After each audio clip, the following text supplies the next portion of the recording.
एक लेस देना। Excuse me, मैं तुम्हें आंटी कहाँ से दिख रही हूँ? ओह सॉरी बहन जी, एक लेस देना। सॉरी, आप खुद ले लो, मैं नहीं निकाल सकती। एटीट्यूड तो ऐसे दिखा रही है, ना जाने कितनी बड़ी तौप है। मुझे लगता है ना कि तुम्हारा ना स्क्रू ढीला हो गया है, तभी तुम इतनी अजीबो तरह की बातें कर रही हो। बदतमीज औरत, तुझे ये नहीं पता कस्टमर से कैसे बात करते हैं? तुम्हारी हिम्मत कैसे है मुझे थप्पड़ मारने की? तुम होती कौन हो मुझ पे हाथ उठाने वाली? जब मैंने तुम्हें एक बार बोल दिया कि ये दुकान मेरी नहीं है, मैं यहाँ पे कोई काम वाम नहीं करती हूँ, तो तुम्हें एक बार में समझ में नहीं आता है क्या? तुम्हें जो भी लेना तुम अंदर जाके ले सकती हो। एक बार में तुझे बात समझ नहीं आती क्या? मुझे ऐसा लगता है ना, तुझे एक दो थप्पड़ और मारना चाहिए। देखो, तुम जितनी बदतमीजी मुझसे कर रही हो ना, इन सब का तुम्हें हिसाब चुकाना पड़ सकता है, समझ रही हो तुम? धमकी किसे दे रही है? तुझे क्या लगता है मैं तेरी धमकी से डर जाऊंगी? तुम मुझे मत सिखाओ कि मुझे कैसे बात करनी चाहिए कैसे नहीं। तुम अपना काम देखो कि तुम क्या कर रही हो। अबे ओ, अगर ये उंगली तूने मुझे दोबारा दिखाई ना, तो यही उंगली तोड़ के तुझे तेरे हाथ में दे दूंगी, समझी? तू ना मुझे जानती नहीं है कि मैं कौन हूँ, लगता है तुझे बताना ही पड़ेगा। तुम्हें एक बार में समझ में नहीं आता है क्या?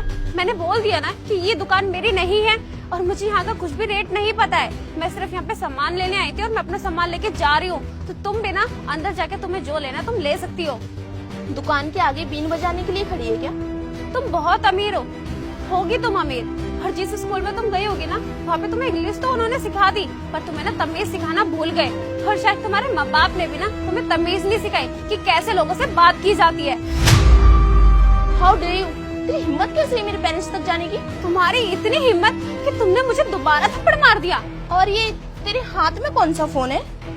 ओह एंड्रॉइड, डब्बा फोन है। आज के जमाने में इसे कोई पूछता भी नहीं है। एक सेकंड तू रुक, ये देख आईफोन है मेरे पास। देखा भी है कभी तूने? अरे नहीं देखा तो ले, अब देख ले। मैं भी तुझे क्यों दिखा रही हूँ, 1 लाख का फोन है, तूने तो अपने सपनों में भी नहीं देखा होगा। अगर तुमने मुझसे एक बार और बदतमीजी की ना, तो तुम जानती नहीं हो कि मैं तुम्हारे साथ क्या कर सकती हूँ। बकवास मैं नहीं, बकवास तू कर रही है। अगर इतना ही वो है तो एक लीज निकाल के दे देती, कोई बात ही नहीं होती। और तुझे पता है मेरा हस्बैंड कौन है? इस एरिया का SHO। अरे ये पूरा एरिया थरथराता है उनका नाम सुनते ही। और तू है कि मुझसे जवान लड़ा रही है यहाँ पे। अच्छा, क्या नाम है वैसे तुम्हारे पति का? क्यों बताऊँ मैं तुझे अपने पति का नाम? क्या पता तू मेरे पति को कोई झूठे केस में फंसा दे। देखो, बहुत हो गया तुम्हारा, चुपचाप से ना मेरा फोन वापस करो। अब्यो, अपनी ना औकात में रह। एक पुलिस ऑफिसर की वाइफ हूँ मैं, अगर मैं चाहूँ ना तो तुझे अभी के अभी अंदर करवा सकती हूँ, समझी? हरा चल अपना काम कर, एक लेज निकाल के दे। ये पकड़ अपना फोन। देखो, तुम्हारे ना बहुत ज्यादा हो रहा है अब। इतनी देर से मैं तुम्हें समझा रही हूँ प्यार से कि ये दुकान मेरी नहीं है, तुम्हें जो लेना है तुम ले सकती हो यहाँ से, पर प्लीज मुझसे बदतमीजी करना बंद करो। अगर तुमने मुझसे बदतमीजी करना बंद नहीं किया ना, तो तुम्हें इन सब का ना हिसाब चुकाना पड़ेगा। मैं तुम्हें कुछ कह नहीं रही हूँ, तो तुम फायदा मत उठाओ, समझी तुम? अबे ओ, धमकी किसे दे रही है? तू जानती नहीं है मैं कौन हूँ?